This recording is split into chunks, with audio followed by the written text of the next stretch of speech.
अस्सलाम वालेकुम dear students. तो आज हम इस लेक्चर में कॉम्प्लेक्स नंबर का हमारा लास्ट लेक्चर है। तो आज हम इस लेक्चर में कुछ सॉल्यूशन ऑफ जो है वो इक्वेशन के कॉम्प्लेक्स नंबर में कुछ मीन्स कि आपको कुछ इंपॉर्टेंट पॉइंट हैं वो बताऊंगा। और कुछ नोट लिखा हुआ है कि सब इंपॉर्टेंट नोट ये आपको कुछ बताऊंगा। और उसके बाद लास्ट में हम डी मोवियस थ्योरम करेंगे। डी मोवियस थ्योरम जो हम क्यों यूज करते हैं, हमें कहाँ पे जरूरत पड़ती है, तो हम वहां पे वो यूज करते हैं। तो आज हम इस लेक्चर में जो है पॉइंट डिस्कस करेंगे। अच्छा, तो उसके बाद लास्ट लेक्चर जो होगा हमारा, ठीक है, वो हम एमसीक्यू सॉल्व करेंगे बस। उसमें हम एमसीक्यू सॉल्व करेंगे भाई, हम 100 से प्लस एमसीक्यूज होंगे। उसमें हम वो एमसीक्यू सॉल्व करेंगे इंशाल्लाह। तो कोई क्वेश्चन आंसर आप लाजमी पूछें कमेंट बॉक्स में डिस्कस। ओके। अच्छा, तो सब सब्सक्राइब आदमी क्या करें डिस्कस। आप लोग सपोर्ट नहीं करेंगे भाई, कौन सपोर्ट करेगा। अच्छा, तो कॉम्प्लेक्स नंबर जो है वो, देखिए हम मैंने आप लोगों को बताया कि भाई sum of four consecutive power iota. तो मैंने आपको बताया था कि भाई अगर आपके पास फोर कंसेक्यूटिव पावर का मतलब ये है कि भाई अगर आपके पास यहाँ पे आउटा का पावर टू है, प्लस में वरी आउटा की पावर थ्री है, कंसेक्यूटिव मींस के सीरीज में आ रहे हैं। और उसके बाद मैंने बताया था भाई आउटा की पावर अगर फोर आ रही है और आउटा की पावर जो है फाइव आ रही है सीरीज में, तो वो याद रखिएगा वो हमेशा ऑलवेज जीरो, आंखें बंद करके आप कह सकते हैं भाई this is equal to zero के बराबर होगा। अच्छा, तो आप लोगों को एक मैंने किसी किताब में एक पॉइंट पढ़ी थी कि भाई कह रहा था, वहां पे लिखा हुआ था भाई product of four consecutive power, ठीक है, of iota is always one. ठीक है, इज ऑलवेज वन। आउटा की पावर टू इंटू आउटा की पावर थ्री इंटू आउटा की पावर फोर इंटू आउटा की power five is equal to one. कैसे होगा? अच्छा, तो मैंने आप लोगों को बताया था आउटा स्क्वायर किसके बराबर होता है, माइनस वन के बराबर होता है। आउटा क्यूब किसके बराबर होता है, वो माइनस आउटा के बराबर होता है, मैंने आप पहले लेक्चर में बताया था। और आउटा पावर फोर किसके बराबर होता है, आउटा पावर फोर वन के बराबर होता है। और वन के बराबर होता है वो। और उसके बाद आउटा की पावर फाइव किसके बराबर होता है, आउटा की पावर फोर बराबर होता है वन के, आउटा के बराबर होता है। ठीक है। अच्छा, तो भाई यहाँ पे कह रहा है कि प्रेडिक्ट करूं भाई, मैं अब क्या करूंगा भाई, वन इसको आउटा के स्क्वायर क्या रखूंगा भाई, माइनस वन रखूंगा। ठीक है, माइनस वन। और आउटा की पावर क्यूब क्या रखूंगा भाई, माइनस आउटा रखूंगा मैं। और उसके बाद जो भाई आउटा की पावर फोर क्या रखूंगा, वन रखूंगा। और उसके बाद आउटा की पावर फाइव मीन्स के आउटा के बराबर होगा, आउटा रखूंगा मैं। ठीक है। अच्छा, माइनस इंटू माइनस, देखिए माइनस इंटू माइनस क्या हो जाएगा यहाँ पे। देखिए वन अगर मैं किसी भी नंबर के साथ वन मल्टीप्लाई करूंगा तो वो नंबर सेम आता है, अगर मैं वन मल्टीप्लाई टू करूंगा तो मुझे टू सेम मिलेगा। तो भाई यहाँ पे क्या मिल जाएगा भाई, मुझे मिल जाएगा iota. Iota into iota is equal to minus one के बराबर है। अच्छा, आयोटा इंटू वन क्या हो जाएगा, दोनों प्लस के हैं तो आयोटा आ जाएगा। तो देखें दोनों मल्टीप्लाई होने पर दोनों सेम है, तो दोनों की क्या हो जाएगी भाई, पावर एड हो जाएगी भाई, आयोटा की पावर, सॉरी आउटा की पावर क्या हो जाएगा हमारे पास, आउटा की पावर टू हो जाएगा। तो आउटा की पावर टू किसके बराबर होता है, माइनस वन के बराबर होता है। तो आ गया भाई आउटा की पावर क्या किसके बराबर होगा, माइनस वन के, मीन्स के हमारे पास माइनस वन इंटू माइनस आ गया। तो भाई मैंने आपको बताने का मतलब ये है कि भाई अगर आपके पास कंसेक्टिव पावर आउटा की हैं मल्टीप्लाई हो रही हैं फोर, फोर कंसेक्टिव पावर अगर आपका मल्टीप्लाई हो रही हैं, तो याद आंखें बंद कर आप कह सकते हैं भाई this is equal to minus one. Okay. तो ये मुझे जो है आपको बताने की एक पॉइंट थी, वेरी इंपॉर्टेंट पॉइंट थी, इसको नोट कर लें अपनी कॉपी पे। सो इसमें हम यूज करते हैं भाई सॉल्यूशन ऑफ जो है वो इक्वेशन कॉम्प्लेक्स समर में। अगर हमारे पास देखें क्या कह रहा है भाई, ये पॉइंट जो ये लिखा हुआ है, ये एक किताब में लिखा हुआ था कि पंजाब टेक्स्ट में लिखा हुआ था या केपी के टेक्स्ट में लिखा हुआ था। देखिए मैं आप लोगों को बता दूं कि जो भी मैं लेक्चर बनाता हूँ मेरे तकरीबन 8-10 किताबें मेरे पास, Punjab texts, Sindh texts, KP के, और लाहौर की अलग आप जो है वो पंजाब की अलग बुक है। और उसके जो है उनकी अलग उसकी एकेडमी है, कुछ उनकी अलग बुक है भाई, वाइटल केप्स आपने नाम सुना होगा, वाइटल केप्स, और भी कारवान। ठीक है, और मोर पास जो भी और भी बुक्स हैं, ठीक है, और आउट ऑफ कंट्री जो बुक्स हैं, मुल्क, उनको भी मैं बुक को फॉलो करता हूँ। ठीक है। सो तभी मेरा लेक्चर इतना बड़ा होता है कि ताकि आप लोगों को इस लेक्चर को सारो अच्छा देखेंगे इंशाल्लाह आप लोगों की, और एमसीक्यू को सॉल्व करेंगे। प्रैक्टिस एमसीक्यू में आप लोगों को प्रोवाइड कर दूंगा नीचे पर डिस्क्रिप्शन में, और वहां पे उठा के आप कर सकते हैं। 100% गारंटी सकता हूँ इंशाल्लाह आप बहुत अच्छा स्कोर करेंगे। सो कह रहा है कि solution of an equation is the process to find the value of variable.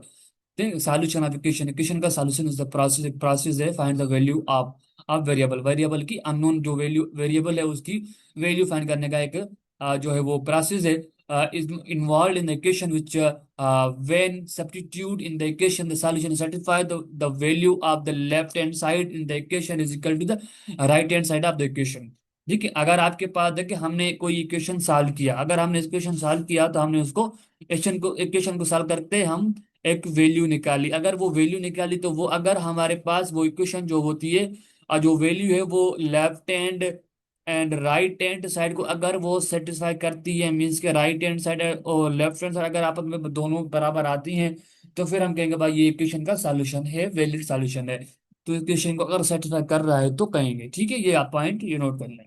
सो कह रहा है कि when we considered more than one equation then it is system of equation. अगर हमारे पास कोई एक इक्वेशन होगी उसके ज्यादा इक्वेशन, उसमें एट मीन्स के इक्वेशन हमारे पास सपोज कर कोई एक सिंगल इक्वेशन है, हम उसको सॉल्व कर रहे हैं तो वो इक्वेशन हो जाएगी सिंपल। अगर हम दो तीन मीन्स के एक से ज्यादा इक्वेशन ले रहे हैं एक साथ, तो हम उसको क्या बोलेंगे, system of system of equation बोलेंगे, ठीक है। And if we find the values of variable which satisfy all the equation under consideration simultaneously is called the simultaneous equation of the equation, ठीक है, हम उसको क्या बोलेंगे, simultaneous equation बोलेंगे, ठीक है। अच्छा देखिए we find the value of variable which satisfy all equation with under consider simultaneously, simultaneously हम उस मीन्स के एक साथ हम उसको सॉल्व कर रहे हैं, तो वो इक्वेशन जो उसको सेटिस्फाई कर रही है वैल्यू जो है, तो हम तो क्या बोलेंगे, साइमल्टेनियस सॉल्यूशन बोलेंगे। अच्छा तो कह रहे हैं कि भाई f sorry f z and m omega, sorry ये omega, f z and omega are two complex variable then an equation of the form a z into b z is equal to p के बराबर, P mean का कोई value सकती है इस delta, हम लोग क्या बोलेंगे,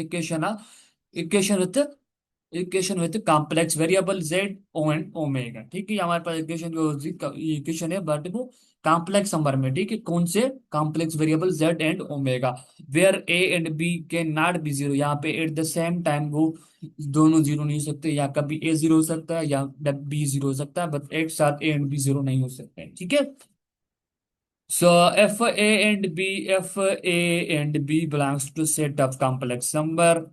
F A and B जो होंगे वो set of complex number से belong करेंगे, set they are itself complex number, ठीक है। Then the equation is called linear equation in two variable with complex coefficient, ठीक है, complex coefficient के में ये हमारे पास जो है वो इक्वेशन है, लीनियर इक्वेशन, ठीक है।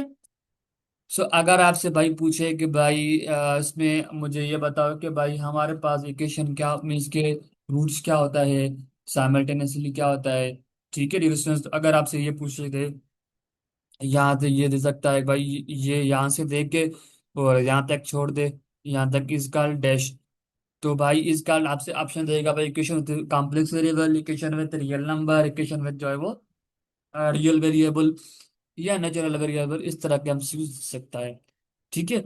अच्छा और नोट करने वाली जो पॉइंट है, वेरी इंपॉर्टेंट पॉइंट है, ये है कि system of equation is called consistence है, ठीक है। Equation system of solution consistence कब होंगे, if it has at least one solution, अगर उसका आप लोग at least one solution exist करता है, अगर एट लीस्ट उससे ज्यादा हो सकते हैं, ठीक है, अगर eight least one solution exist करता है तो हम उसको क्या बोलेंगे, इसके सॉल्यूशन जो है वो इक्वेशन के कंसिस्टेंट हैं, ठीक है। अगर उस सॉल्यूशन के उस इक्वेशन के solution which has no solution, अगर उसका कोई भी सॉल्यूशन नहीं है, तो हम उसको क्या बोलेंगे, इनकंसिस्टेंट बोलेंगे, ठीक है। डिस्टेंस ये इंपॉर्टेंट पॉइंटें थी, तो इनको नोट कर लें। जो अगर कोई सी सॉल्यूशन का एटलीस्ट वन सॉल्यूशन एग्जिस्ट करता है तो उसको क्या बोलते हैं, कंसिस्टेंट बोलेंगे, ठीक है डिस्टेंस। अच्छा तो कॉम्प्लेक्स जो है वो काम आप लोगों ने पोलिनोमियल पढ़ा होगा, तो यहाँ पे भी कॉम्प्लेक्स पोलिनोमियल जो है वो F Z is a complex number variable, so अब जो हमारे पास जेड जो है कॉम्प्लेक्स वेरिएबल है, देन द एक्सप्रेशन ये हमारे पास एक्सप्रेशन है, ठीक है। तो इस कारण हमारे पास क्या बोलेंगे इसको, complex polynomial of degree n, क्या बोलेंगे, कॉम्प्लेक्स पोलिनोमियल ऑफ जेड जो है वो डिग्री एन, ठीक है, complex polynomial of degree n, अगर हमारे पास जेड यहाँ पे वेरिएबल कॉम्प्लेक्स वेरिएबल है, अगर हमारे पास यहाँ पे जेड जो है वो कॉम्प्लेक्स वेरिएबल है, तो तब हम यहाँ पे क्या करेंगे, कॉम्प्लेक्स पॉलिनॉमियल बोलेंगे। तो भाई यहाँ पे एन जो है वो जीरो नहीं हो सकता। एन जो होगा वो एन ये वाला एन का किससे बिलोंग कर रहा है, नॉन नेगेटिव इंटीजर। ठीक है, नॉन नेगेटिव इंटीजर का क्या मतलब होता है कि भाई इसमें पॉजिटिव नंबर हो सकते हैं और इसमें जीरो भी हो सकता है। ठीक है डिस्टेंस, इसमें जीरो भी हो सकता है, इसका यही मतलब है। And where a naught a one a two and are constant. ठीक है, जो हमारे पास ये a naught a one a two जो है वो हमारे पास क्या है, कांस्टेंट है। एंड मे बी रियल और कॉम्प्लेक्स नंबर। देखिए ये हमारे पास जो कांस्टेंट है, कह रहे हैं कि ये रियल नंबर भी हो सकते हैं और कॉम्प्लेक्स नंबर भी हो सकते हैं। लेटेस्ट डिनोटेड बाय, हम उसको कैसे डिनोट करवाते हैं, पी ऑफ जेड डिनोट करवाते हैं।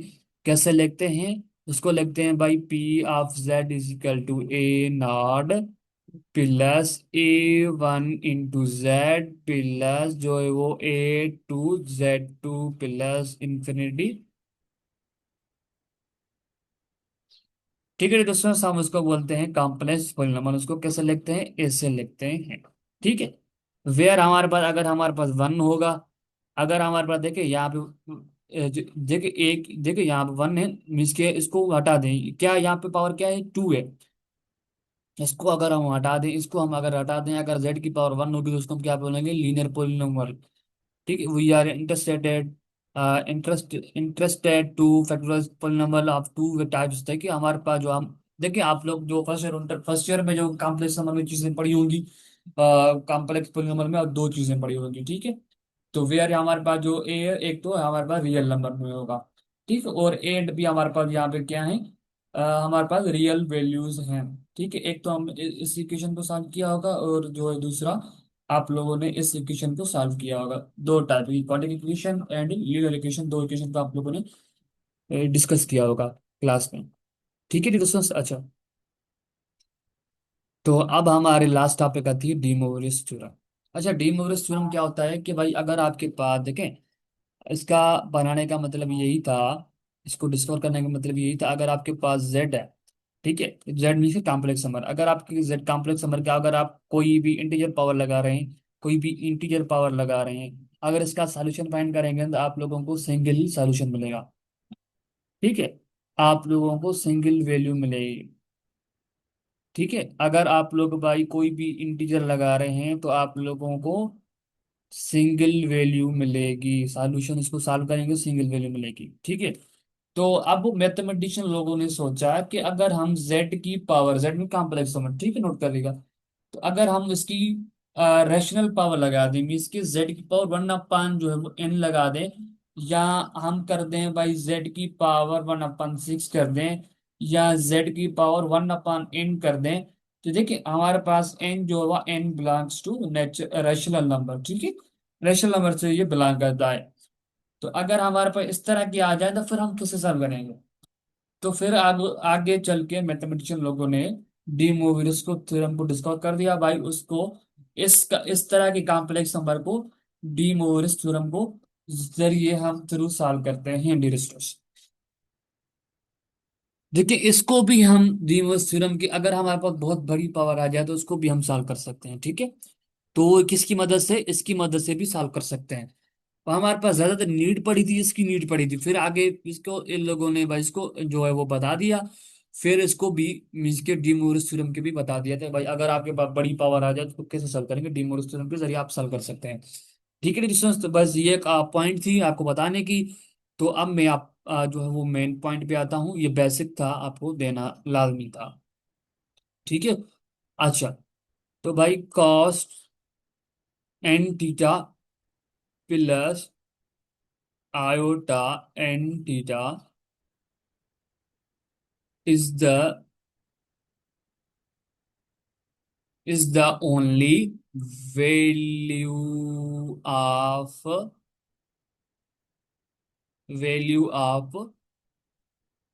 cos theta cos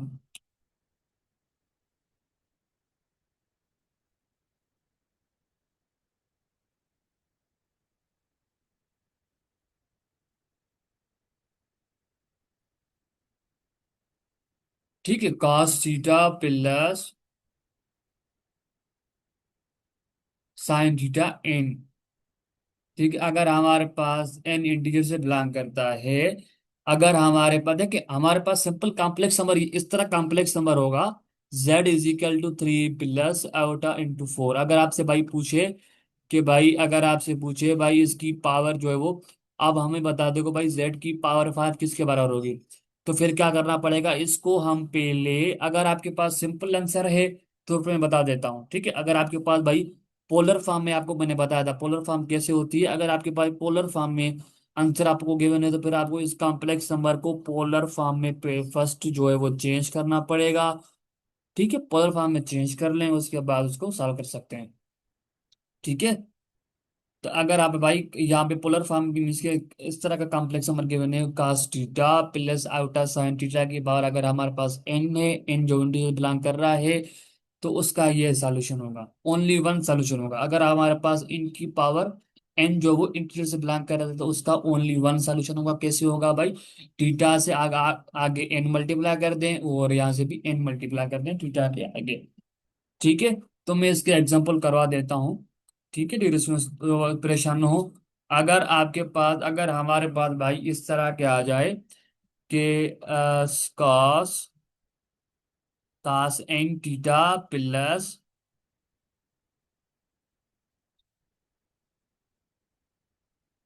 sign n theta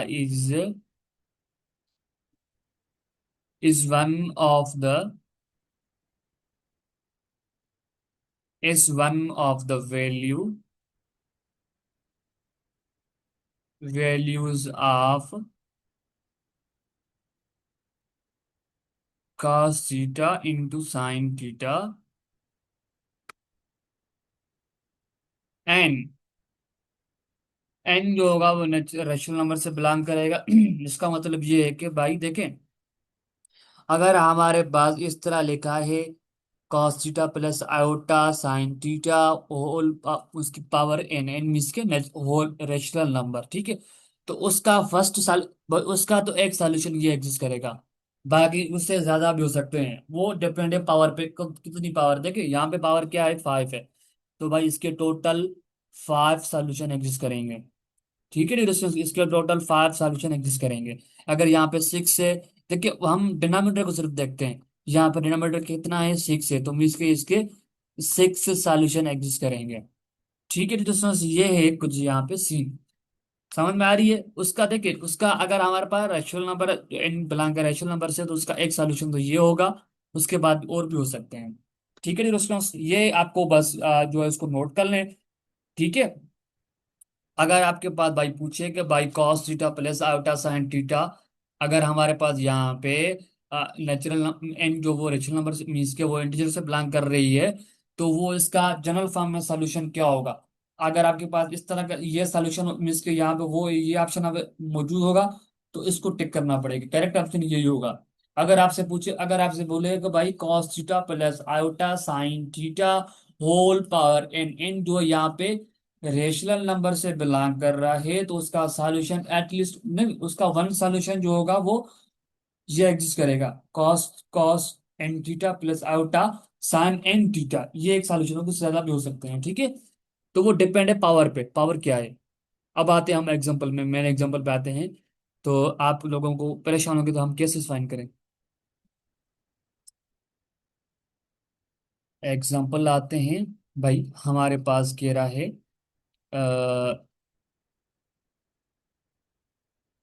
square root 3 plus iota की होल की पावर 5। ठीक है, अब मुझे बताना है कि भाई इसका मुझे बताओ। देखिए इतना बहुत बड़ा पावर है, तो मैं किससे सॉल्व करूं।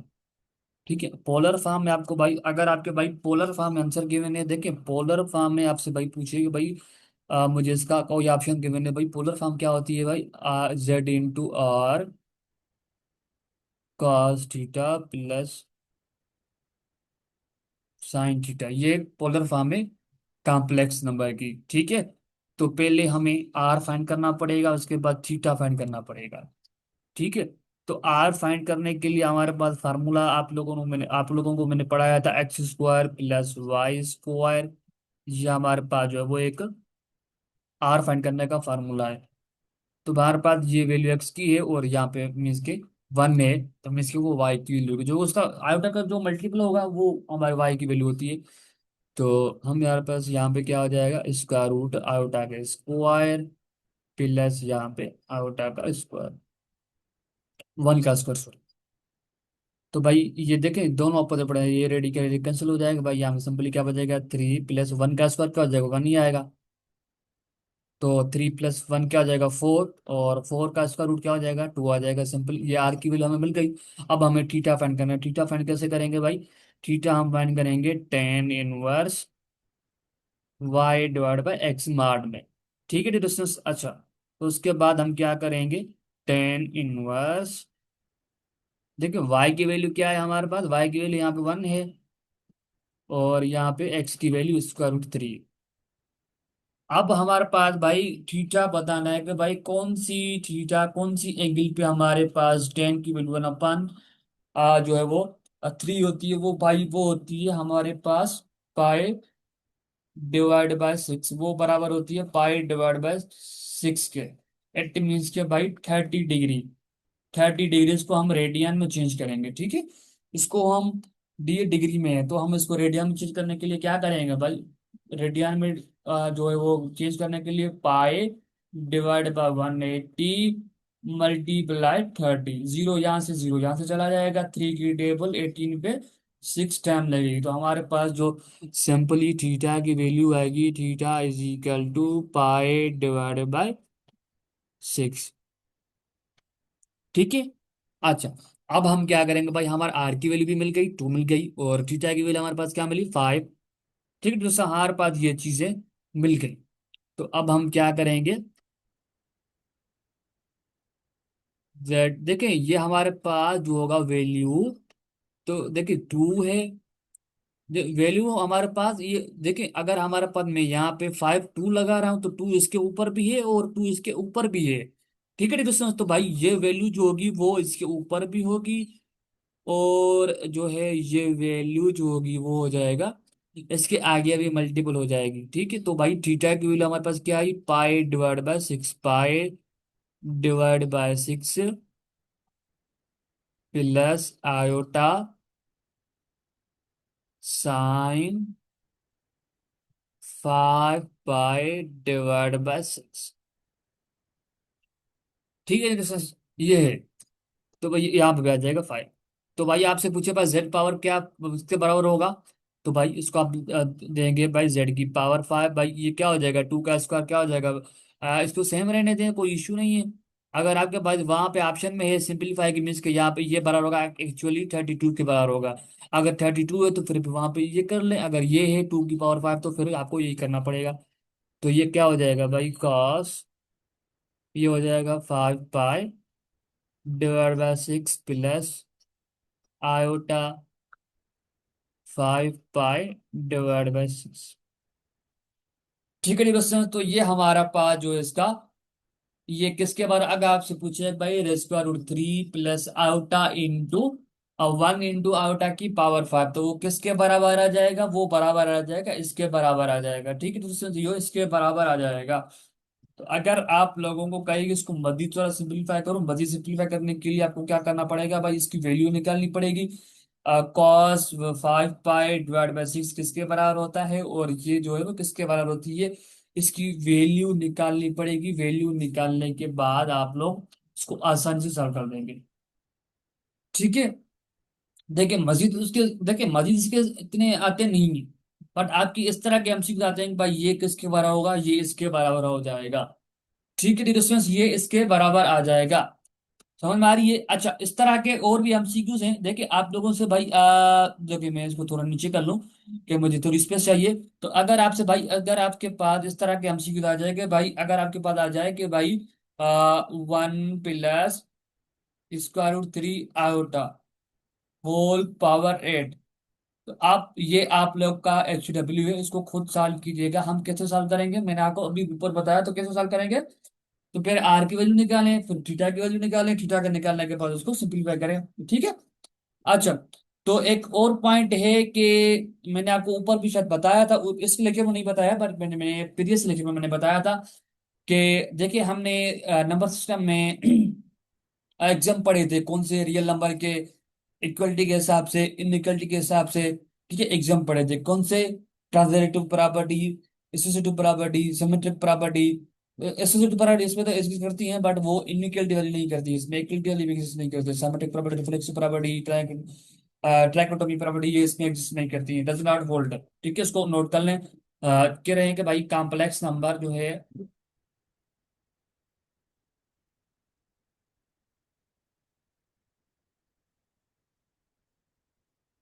कॉम्प्लेक्स नंबर्स एक्चुअली ये है, do not do not hold, do not hold under, ये एमसीक्यू में आ सकता है। ठीक है, ये एमसीक्यू में आ सकता है भाई, इसमें कॉम्प्लेक्स नंबर में वो एग्जाम होल्ड नहीं करते हैं। ठीक है, अच्छा। तो आगे आपके पास इस तरह के एमसीक्यू आ जाए डिरेक्शंस, इस तरह का अगर आपके पास एमसीक्यू आ जाए कि z is equal to 2CIS pi divide by 2, तो भाई ये किसके बराबर होगा? तो याद रखिएगा हम CIS को, ये एक्चुअली है क्या, CIS जो थीटा एक्चुअली है क्या, इसको हम लिखते हैं cos theta plus iota sine theta, ये बराबर होता है इसके, cos theta plus iota sine theta की ये बराबर होता है। ठीक है, तो इसको हम शॉर्ट फॉर्म में क्या लिखते हैं, CIS थीटा। तो आपसे भाई पूछे ये, इसको थोड़ा ओपन कर लें हम, इसको हम ऊपर करेंगे, z is equal to two two cos, ये थीटा की जगह क्या लिखेंगे, pi divide by 2 plus iota sine pi divide by 2, pi divide by 2। तो z इज इक्वल टू 2, ये देखें sine mean pi divide by 9, type pi divide by 2 means के 90 degree के बराबर होता है। इसको आप लोग डिग्री में चेंज करेंगे तो आप लोगों को 90 मिलेगा। तो cos 90 याद रखिएगा, वो 0 के बराबर होता है। एंड आउटा की मीन्स के साइन 90 जो होता है वो बराबर होता है 1 के। ठीक है, तो मीन्स के ये हो जाएगा z is equal to 2 into 0 plus iota हो जाएगा, ये इसके किसके बराबर आ जाएगा, ये एक्चुअली आउटा के बराबर आ जाएगा। ठीक है, अगर आपसे भाई पूछेगा इसको सिंपलीफाई मीन्स की ये किसके बराबर आ जाएगा, मीन्स को अगर आप लोग मल्टीप्लाई करेंगे तो मीन्स के आप लोग इसको ऐसे भी लिख सकते हैं कि z इज इक्वल टू अंदर मल्टीप्लाई करें 2 इंटू 0 क्या हो जाएगा, 0 हो जाएगा। ये क्या हो जाएगा, 2 आउटा हो जाएगा। एक्चुअली ये हो जाएगा 2 इज इक्वल टू 2 आउटा, इस तरह आ जाए तो फिर ये करेक्ट ऑप्शन होगा, इस तरह आ जाए तो फिर ये करेक्ट होगा, इस तरह आ जाए तो ये करेक्ट होगा। ठीक है, क्वेश्चन समझ में आ रही है, पॉइंट है। अच्छा आप देखिए, ये था z इजिकल टू, ये किसके बराबर होगा, ये इसके बराबर हो जाएगा। अच्छा, तो भाई आपसे पूछे भाई F z is equal to 2 into sine IS pi divided by 2 के बराबर है, तो भाई मुझे बता कि z स्क्वायर किसके बराबर होगा। अब पूछ रहा है एमसीक्यू में कि भाई z किसके स्क्वायर किसके बराबर हो जाएगा। तो भाई क्या करेंगे, z की स्क्वायर करेंगे, z का स्क्वायर करने के बाद हम क्या करेंगे, जेड का स्क्वायर करने के बाद हम क्या करेंगे भाई, देखिए हमारे पास ये 2 है। ठीक है, 2 इसके साथ है भाई, मीन्स के ये क्या हो जाएगा, ये हो जाएगा 2 SCIS by divide by 2 whole square, whole square. अब हमें बताना देखिए, हमारे z की वैल्यू गिवन है। ठीक है, z की वैल्यू गिवन है, हमें z स्क्वायर पूछ रहा है किसके बारे होगा, z स्क्वायर भाई क्या करेंगे भाई, z के ऊपर पावर दे देंगे। अब मैंने आपको बताया था ऊपर पावर, तो क्या बताया था मैंने, अगर आपके भाई cos theta iota sine theta जो होता है, उसकी पावर अगर n है, n मीन्स की इंटीजर है, तो क्या हो जाएगा भाई, ये हो जाएगा cos n theta plus iota sign n theta हो जाएगा, ये बराबर हो जाएगा इसके। तो भाई ये एक्चुअली क्या हो जाएगा भाई, ये टू जो है इसके ऊपर भी है, ये आर की वैल्यू, ठीक है, इसके ऊपर भी हो और एंगल से भी मल्टीपल हो जाएगा। तो एक्चुअली ये क्या आ जाएगा, जेड का स्क्वायर, ये क्या आ जाएगा, 2 इंटू 2, ये हो जाएगा 4, 4 हो जाएगा, और ये हो जाएगा Sai IS 2 into pi divide by 2, ये हो जाएगा ऐसे। ठीक है दोस्तों, ये ऐसे हो जाएगा। समझ में आ रही है हमारी पॉइंट है या नहीं आ रही है? ठीक है दोस्तों, ये एक्चुअली ऐसे हो जाएगा। ठीक है, समझ में आ रही है हमारी पॉइंट है। अच्छा, एक और एमसीक्यूज आप लोगों के लिए, जो एमसीक्यूज में HW के लिए है, तो ये है कि इनको प्रैक्टिस कीजिएगा फोर्थ। ठीक है, ये एमसीक्यू जो है वो एनईडी में आ चुका है। ठीक है, और ये एमसीक्यू जीआईके में आ चुका है, और ये एमसीक्यू जो है वो मेरान में भी आ चुका है। ये एमसीक्यू इसमें आ चुके हैं भाई, कौन सा है, कि Z⁴ किसके बराबर हो जाएगा, √3 प्लस 1 इंटू आयोटा। ठीक है दोस्तों, तो पहले क्या करेंगे भाई, इसके पहले आर की वैल्यू फाइंड करेंगे, उसके बाद थीटा की वैल्यू फाइंड कर लेंगे। अगर आपके पास भाई पोलर की फॉर्म में आंसर गिवन है, तो पोलर की फॉर्म में उसको मीन्स के आर और थीटा निकालने पड़ेगी, बस उसको कुछ नहीं निकालना पड़ेगा। अगर आपके भाई इसको इसकी Z⁴ आपको कॉम्प्लेक्स नंबर में आंसर गिवन है, तो फिर क्या करना पड़ेगा भाई, पहले तो आपको आर निकालना पड़ेगा, उसके बाद थीटा निकालना पड़ेगा, थीटा को निकालने के बाद उसको थोड़ा सिंप्लीफाई करना पड़ेगा, सिंप्लीफाई करने के बाद जो भी आंसर आ जाएगा वो आपका करेक्ट आंसर हो जाएगा। ठीक है, वो करेक्ट आंसर हो जाएगा आप लोगों का। ठीक है, समझ में आ रही है पॉइंट है? ओके। सो अब लास्ट जो है वो कुछ प्रॉपर्टीज हैं, डिस्कस करेंगे। Properties of De Moivre's theorem. De Moivre's theorem.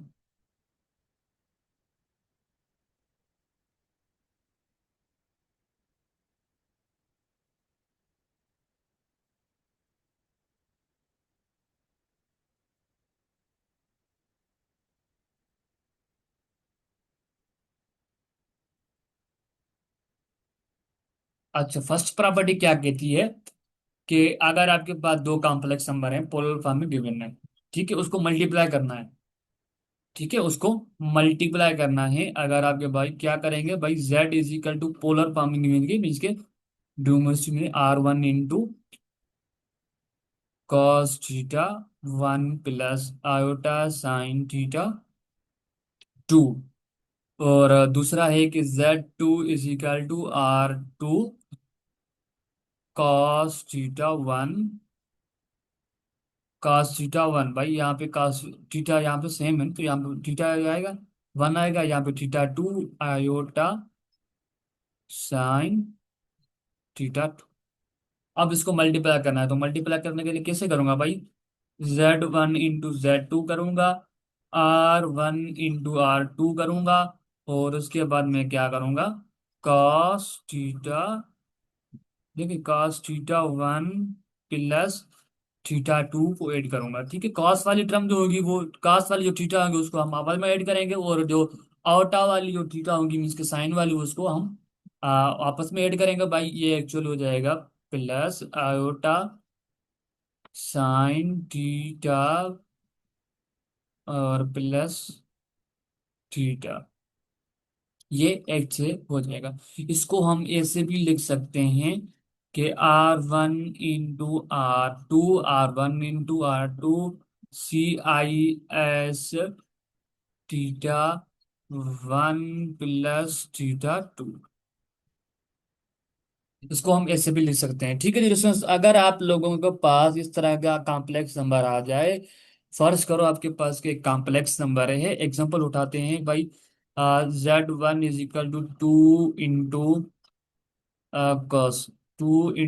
cos 45 degree plus iota sign 45 degree. ठीक है, और दूसरा कॉम्प्लेक्स नंबर है Z2 = 4 into cos 90 degree plus iota sign 90 degree. तो कैसे सॉल्व करेंगे, पहले देखें, ये R1 R2, to multiply four कास, देखिए कास वाली थीटा 45 और दूसरी थीटा 90 प्लस साइन 45 प्लस 90 ऊपर से। अब क्या हो जाएगा भाई, ये हो जाएगा 8 हो जाएगा। 8 होने के बाद ये इसको ऐड करेंगे भाई, आप लोगों को क्या क्या क्या मिलेगा, ये मिलेगा 35। 35 मिलेगा ना, 35 मिलेगा, बिल्कुल 35 मिलेगा। ठीक है, और यहाँ पे करेंगे भाई आयोटा साइन 135। इस तरह सॉल्व करेंगे, अगर इस तरह आंसर गिवन हो तो इस तरह होगा। इसको थोड़ा सिंपलीफाई करना पड़ेगा, इसकी वैल्यू जो है वो अगर आपको याद होगी तो उसको इस तरह एमसीक्यू आते नहीं है, पर आपको बस पता होना चाहिए, मे भी आ जाए। ठीक है, कुछ एमसीक्यूज रेयर कैसे में इसके एमसीक्यूज आए हुए रेयर कैसे। अगर आपके पास कह रहा है कि दो कॉम्प्लेक्स नंबर आपस में डिवाइड हो रहे हैं, अब आते हैं डिवीजन की बात करते हैं। ऊपर हमने मल्टीप्लिकेशन की बात की थी। Z1 Z2, ये हो जाएगा Z1 Z2 is equal to, इसको हम क्या करेंगे भाई, जो जो आर की वैल्यू होगी उसको हम जो है R1 डिवाइड बाई R2 करेंगे, और कास थीटा 1 माइनस थीटा 2 करेंगे, और plus iota sine theta 1 minus sine theta 2 करेंगे। ठीक है, उसकी आपस में एंगल जो होगी हमारे पास, उसकी एंगल जो होगी कास की और साइन की, उसको हम क्या करेंगे, सब्ट्रैक्ट करवाएंगे। यहाँ आप लोग इसको ऐसे भी ले सकते हैं कि Z1 divide by Z2 is equal to R1 divide by R2। ये हो जाएगा CIS थीटा 1 माइनस थीटा 2। ठीक है, ये इसका इस तरह भी लिख सकते हैं आप लोग। देखिए मल्टीप्लाई में क्या करते थे हम, मल्टीप्लाई में एंगल को ऐड करेंगे और यहाँ पे क्या करेंगे, उसको हम डिवाइड कर देंगे। ठीक है, और ये एमसीक्यू जो एनईडी में भी आ चुका है, और म्यूट में भी, म्यूट में नहीं सी एनईडी, और अल्लाह आपका भला करे कि भाई ये एनईडी में आ चुका है एमसीक्यूज। ये एमसीक्यूज नस्ट में भी आ चुका है, और ये वाला एमसीक्यूज यूनिटी में भी आ चुका है, और ये वाला एमसीक्यूज फास्ट में भी आ चुका है। ठीक है, अच्छा ये कौन सा एमसीक्यूज है, तो मैं बता देता हूँ कि भाई पूछ रहा है कि अगर आपके पास R1 टू CIS जो है वो 30, और 5 CIS जो है वो कितना है, 60 डिग्री। अब मुझे बताना है कि भाई किसके बराबर, देखिए दोनों मल्टीप्लाई हो रहे हैं, दोनों अलग अलग जो है वो पोलर फॉर्म कॉम्प्लेक्स में गिवन है, तो कैसे करेंगे, ये आर है और ये भी आर है। ठीक है, ये एंगल है, तो क्या करेंगे, 2 इंटू 5 करेंगे, और CIS CIS करेंगे। ठीक है, और आपस में हम क्या करेंगे, डिरेक्शन इसकी एंगल को हम क्या करेंगे, मल्टीप्लाई हो रही है तो एंगल को हम क्या करेंगे, ऐड करेंगे। 60 है ना, 60 करेंगे, तो क्या आ जाएगा, 2 5 CIS, ये क्या हो जाएगा, ये हो जाएगा 90। ये इसका सिंपल आंसर होगा। अगर इसको मजीद सिंपलीफाई करेंगे, मजीद सिंपलीफाई करने के बाद आपको क्या मिलेगा, 0 आयोटा इंटू 1 आ जाएगा, ये हो जाएगा। ठीक है, ठीक है, उसमें समझ में आ रही है मेरी पॉइंट है। अगर आपके पास ये भी एमसीक्यूज आया आ चुका है यूनिवर्सिटीज में, कह रहे हैं कि भाई टू 2 ब्रैकेट में CIS जो है वो 30 degree, 30 degree power 5 divide by 5 into CIS 45 degree whole power 2। अब इसका बारी है, अब इसको कैसे सॉल्व करेंगे डिविजन्स। हम्म अब हम इसको कैसे सॉल्व करेंगे, देखिए पहले तो यहाँ पे AR1 R2 है। ठीक है, R1 R2 है, इसको हम डिवाइड करेंगे। ठीक है, डिवाइड करने के बाद हमें सिंपली आंसर मिल जाएगा। ठीक है, क्या मिलेगा हमारे पास, ये मिल जाएगा 1/2, 1/5 plus iota into square root 3 divide by 5 हो जाएगा। बहुत सिंपल एमसीक्यू है। अगर नहीं हो रहा है तो फिर मैं जब आप लोगों को एमसीक्यू सॉल्व कराऊंगा तो उसमें आप लोगों को ये सॉल्व करा दूंगा। ठीक है जी दोस्तों, तो हम यहाँ पे वीडियो को इंड अप करते हैं। अगेन सिर्फ क्वेश्चन हो तो आप लोग बाद में पूछ लीजिएगा। अल्लाह हाफिज।